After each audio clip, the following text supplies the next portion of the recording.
की बदल जाएगी। तो जो कहा जाता था कि जो हमारा राजपथ और उसके आस-पास का इलाका है वो ब्रिटिश काल का बना हुआ है, उसकी इमारतें हैं, आने वाले समय में पूरी तरीके से हिंदुस्तानियों के द्वारा हिंदुस्तान में निर्मित आपको पूरी इमारतें दिखाई देंगी। नए संसद भवन की बिल्कुल, वो तो भी विक्रांत बता रहे हैं कि किस जी। तरीके से ये पूरा जो भवन है वो बनकर तैयार होगा। एक बार फिर से आपको बता दें, आप बौद्ध धर्म के हिसाब से प्रार्थना हो चुकी है, इस्लाम धर्म के हिसाब से प्रार्थना हो चुकी है, ईसाई धर्म के हिसाब से प्रार्थना हो चुकी है। फिलहाल जैन धर्म के हिसाब से ये प्रार्थना चल रही है क्योंकि सर्वधर्म प्रार्थना सभा का भी इस दौरान आयोजन किया गया है। और साथ ही ये भी कहा जा रहा है कि बेहद भव्य और बहुत बड़ा ये भवन होगा जिसमें भारतीय संस्कृति को भी प्रदर्शित किया जाएगा, यानी पूरी भारतीय संस्कृति परिलक्षित होगी। विक्रांत लगातार वहां से हमारे साथ बने हुए। विक्रांत, ये भी कहा जा रहा है कि भव्य होगा, अत्याधुनिक तो होगा ही, जैसा कि आप लगातार बता भी रहे हैं। इसके अलावा भारतीय संस्कृति भी परिलक्षित होगी, उसका भी ख्याल इस नई बिल्डिंग में? देखिए, बिल्कुल संसद की ये जो नई जो इमारत बन रही है बेहद ही भव्य होगी, बेहद ही नवीनतम तकनीक का इसमें इस्तेमाल किया जाएगा। और सबसे खास बात जो सेंट्रल हॉल पुरानी संसद में हमें देखने को रखा जाता था कि जब भी कोई संयुक्त सत्र या इस तरीके का कार्यक्रम होता था तो सेंट्रल हॉल में सभी को बुलाया जाता था, क्योंकि लोकसभा और राज्यसभा में इतनी जगह नहीं थी कि दोनों सदन के सदस्य जो है वो एक कक्ष में आ सकें। लेकिन नए जो संसद भवन बनाया जा रहा है उसमें इस बात का पूरा ध्यान रखा जा रहा है। लोकसभा में इस तरीके की व्यवस्था की जा रही है कि अगर संयुक्त सत्र बुलाने की जरूरत पड़े तो लोकसभा के भीतर ही दोनों सदनों के सदस्य आ सके। तो इस तरीके की पूरी व्यवस्था की जा रही है। इसके अलावा नवीनतम तकनीक संचार की पूरी व्यवस्थाएं उस भवन में की जाएगी। और जिस तरह से जो पुराने जो कार्यालय होंगे समितियों के अध्यक्षों के और सांसदों के जो कार्यालय होंगे उनकी भी जगह दी जाएगी। और पूरी इस तरीके की व्यवस्था की जा रही है कि संचार की नवीनतम तकनीक रहे, भाषा का रूपांतरण एकदम ट्रांसलेशन तुरंत हो जाए, इस तरीके के जो नवीनतम उपकरण है उसमें लगाए जा रहे हैं। क्योंकि कई बार इस तरीके की बात देखी जाती है, कई बार विदेशी डिग्नेटरीज भी आते हैं वहां पर, तो सभी को उन्हीं की भाषा में तुरंत सुनने का अनुवाद सुनने को मिले, जो भी बोला जा रहा है वो तमाम तरह की पूरी संचार व्यवस्था उसमें की जाएगी। और ये सबसे बड़ी बात है कि सिर्फ 2 साल के समय में, क्योंकि जो पुरानी संसद की इमारत थी वो भी करीब 2 साल पहले उसका शिलान्यास हुआ था, लेकिन उसे बनने में करीब 6 साल लगे थे। लेकिन अब जो नई संसद बनने जा रही है उसको बनने में सिर्फ 2 साल लगेंगे। और ये कहा जा रहा है कि 2022 में जब देश आजादी की 75वीं वर्षगांठ मनाएगा तो उस समय हमारे देश को नई संसद मिलेगी और उसी नई संसद में आजादी की 75वीं वर्षगांठ पर संसद का सत्र बुलाया जाएगा, जहां पर सारे कार्यक्रम होंगे। तो निश्चित बहुत ही शानदार उसमें कार्यक्रम किया जाएगा। और अभी क्योंकि रणथंभ संभाग की जो प्रार्थना चल रही है उसके ठीक बाद प्रधानमंत्री का संबोधन होगा और उसके बाद इस कार्यक्रम का समापन होगा, जिसमें लोकसभा अध्यक्ष भी मौजूद रहे, जिसमें तमाम केंद्रीय मंत्री यहाँ पर मौजूद रहे, तमाम जितने भी डिग्नेटरीज हैं वो इस कार्यक्रम में आज मौजूद रहे। जी विक्रांत, क्योंकि आप तो पार्लियामेंट कवर करते भी रहे हैं, कई तकनीकों की जरूरत थी वहां पर, सुविधाओं की जरूरत थी, और शायद यही वजह है कि जो पुरानी बिल्डिंग में सुविधाएं नहीं थी, जो तकनीक नहीं थी, वो अब नई बिल्डिंग में देखी जाएगी, उसका ख्याल रखा गया है। जो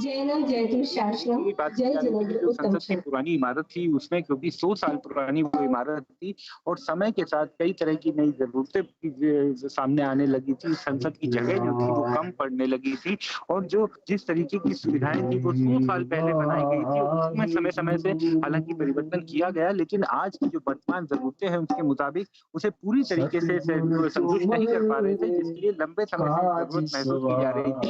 ये एक नई संसद की इमारत हो जिसमें तमाम नई सुविधाओं को ध्यान में रखते हुए, जरूरतों को ध्यान में रखते हुए वो इमारत बनाई जाए, जिसमें जगह ज्यादा हो पहले से और तमाम तरह की जो संचार और बाकी सुविधाएं हैं उसका पूरा ध्यान रखा जाए। तो इसी कारण से ये फैसला लिया गया है कि संसद भवन की नई इमारत बनाई जाए जिसमें इन सब चीजों को ध्यान रखा जाए। और जैसे ही ये पूरा फैसला हुआ उसके बाद तेजी से इस काम को आगे बढ़ाया गया और आज इसका शिलान्यास हो गया है, प्रधानमंत्री ने इसका शिलान्यास किया है।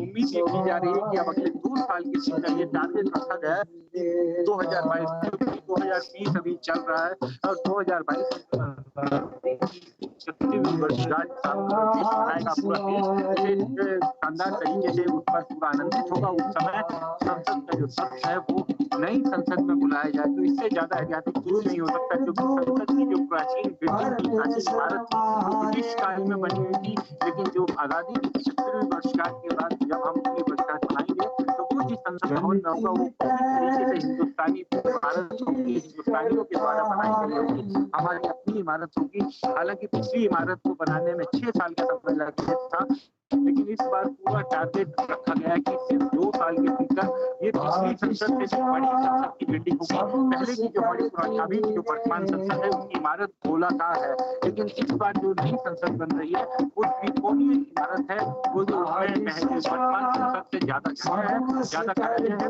और इसमें सभी जो संसद सदस्य हैं कार्यालय की जो बाकी चीजों की व्यवस्था की जा रही है। जी बिल्कुल, तो जल्दी से एक बार फिर से इन तस्वीरों को बता दें अपने दर्शकों को। 2 तस्वीर हम आपको दिखा रहे हैं। अब से थोड़ी देर पहले आधारशिला रखी, प्रधानमंत्री नरेंद्र मोदी ने नई संसद का भूमि पूजन किया, नींव रखी और नई संसद भवन की स्मृति पट्टी का भी उन्होंने अनावरण किया। और इस वक्त ये जो दूसरी तस्वीर आप देख रहे हैं वो लाइव तस्वीर आपके सामने, सर्वधर्म प्रार्थना सभा का आयोजन, अलग अलग धर्मों के हिसाब से धर्मगुरु वहां पर मौजूद हैं और प्रार्थना कर रहे हैं। इससे पहले आपने देखा जैन धर्म के हिसाब से प्रार्थना सभा हुई, इस्लाम के हिसाब से हुई, ईसाई धर्म के हिसाब से प्रार्थना सभा की गई, बौद्ध धर्म के हिसाब से प्रार्थना सभा की गई, और उसके बाद अब ये तस्वीरें हम आपको दिखा रहे हैं, सिख धर्म के हिसाब से प्रार्थना सभा की जा रही है। और उसके बाद प्रधानमंत्री नरेंद्र मोदी का संबोधन 2:15 पर बताया जा रहा है कि संबोधन होगा। और साथ ही ये भी कहा जा रहा है कि विक्रांत हमारे साथ लगातार बने हुए हैं। विक्रांत, ये भी जानकारी मिल रही है कि अगर भविष्य में सांसदों की संख्या बढ़ती है तो उसके हिसाब से भी व्यवस्था की जाएगी इस नई बिल्डिंग में। आने वाले सालों की आने वाली बनाया जा रहा है, इसी कारण लोकसभा में जो वर्तमान सदस्यों की संख्या है उससे कहीं ज्यादा की संख्या है बैठने की व्यवस्था, कि अगर संसद का कोई बुलाया जाए तो सदस्य एक ही जगह बैठ सके, इसके लिए लोकसभा के कक्ष में ही व्यवस्था की जा रही है। उसके लिए अब सेंट्रल हॉल की व्यवस्था नहीं होगी, यानी कक्ष नहीं बनाया जाएगा जिसमें आप फ्लोर पर आप देखते हैं कि जब भी राष्ट्रपति का अभिभाषण होता है या कोई ऐसा कार्यक्रम होता है जिसमें सदस्य शरीक होते हैं, संसद के केंद्रीय कक्ष का सहारा लेना पड़ता, तो उसी में जाकर के सारे सांसद बैठते थे। लेकिन अब ऐसा नहीं होगा, जो लोकसभा है व्यवस्था की जा रही है, दोनों सदस्यों को भी दिखाना पड़े सदस्य बैठ सके, समाहित हो सके। और दूसरी बड़ी